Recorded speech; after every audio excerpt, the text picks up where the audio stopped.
കൊടുങ്ങല്ലൂർ നഗരസഭാ പ്രദേശത്ത് കാവിൽക്കടവിൽ പണി പൂർത്തീകരിച്ച ഫ്ളാറ്റിൽ നഗരസഭയിലെ അതിദരിദ്ര പട്ടികയിലുള്ള 3 കുടുംബങ്ങളെ പുനരധിവസിപ്പിച്ചു. ചെയർപേഴ്സൺ ഹണി പീതാംബരൻ താക്കോൽദാനം നടത്തി ഉദ്ഘാടനം നിർവഹിച്ചു. PMAY പദ്ധതി തീരുന്നതോടുകൂടി കുറച്ചുകൂടി വീടുകൾ നമുക്ക് പൂർണ്ണമായി പൂർത്തീകരിച്ച് നല്ല സൗകര്യത്തോടു കൂടി കൊടുക്കാൻ സാധിക്കും. ബാക്കി കുറച്ച് വീടുകൾ കൂടി അതിൽ അന്നത്തെ ലിസ്റ്റ് പ്രകാരമുണ്ട്. അതിനുള്ള പദ്ധതിയും കൂടി പുതിയ പദ്ധതിയിൽ ഉൾപ്പെടുത്തിയാണ് നമ്മൾ മുന്നോട്ട് പോകുന്നത്. നമുക്കറിയാം, ഏറ്റവും പ്രാധാന്യം നൽകുന്ന അടിസ്ഥാന ജനവിഭാഗങ്ങളുടെ ക്ഷേമപ്രവർത്തനത്തിനാണ് എപ്പോഴും നഗരസഭ പ്രാധാന്യം ചെയ്ത് മുന്നോട്ട് പോകുന്നത്.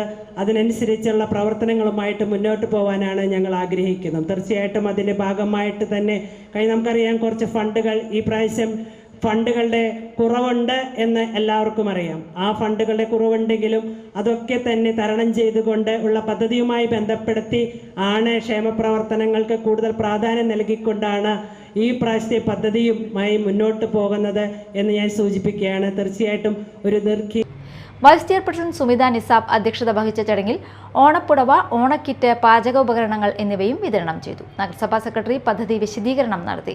സ്റ്റാൻഡിംഗ് കമ്മിറ്റി ചെയർമാൻമാരായ KK രാധാകൃഷ്ണൻ, KM രതീഷ്, ലതാ ഉണ്ണികൃഷ്ണൻ, ചൈതന്യ ബിജു, കൗൺസിലർമാരായ Rekha Salprakash, PN Ramadas, VB Ratheesh, TS Sajeevan, PM Johny എന്നിവർ സംസാരിച്ചു.